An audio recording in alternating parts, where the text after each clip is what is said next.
What's up, everybody? It's off. Been a while I made a video, huh? A lot happened since. Some price action. A little bit of a rally from 7K. Stocks. I can't forget. In the pandemic. So I've been so busy, taking care of the kids and working from home and staying out of trouble. But I have been watching the stock. I've been watching still the market, so it's interesting stuff going on. I think one of the things that makes me wonder is, if this whole pandemic was a reason to people's price movements and such. And sure, it's affecting, the businesses, and people are reacting to, businesses shutting down. And I don't know, I just think that there's a lot of things that just don't add up right now. So, but, I guess to continue on our conversation, the reason why I'm making this video right now was there's a lot of, the halvening's almost here, the 12th, which is Tuesday, next Tuesday, and then there's a weekend involved in there in the middle of that, so there might be some delay. And there's also some other people's theories, the one I've read recently, the sell in May, stay away, but that's for stocks, so you never know.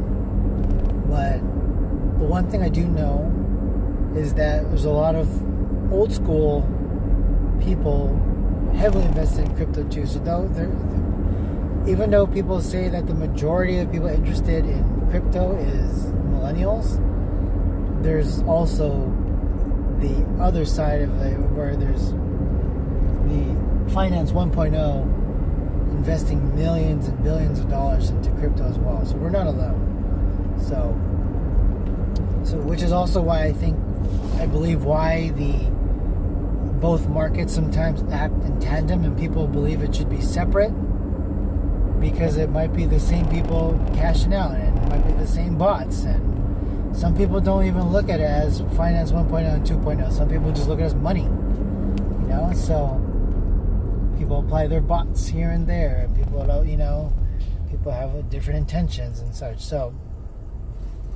I think people should be aware that, and I know a lot of YouTubers out there are saying almost the same thing, or they don't say it black and white, they're implying it, but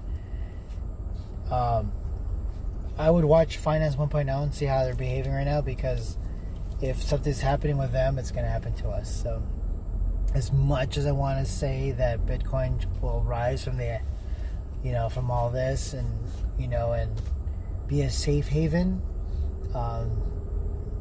there's still the biggest reason that people don't understand.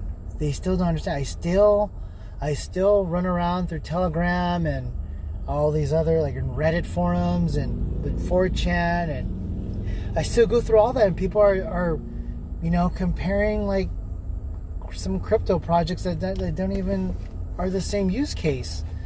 The biggest one right now, just as far as big names, is people are comparing Chainlink with almost anything out there. Like,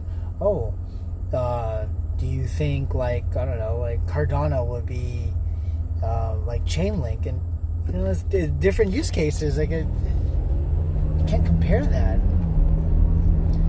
It just goes back to me telling people, like, please, like, people, those who are new, like, please do your research more, and please bring up just please do more research. Do your own research. Dollar cost average. You know what I mean? Don't spend more than you can afford. Go beyond your means. And just be very careful, because I really believe there's a lot of things floating right now that don't add up right.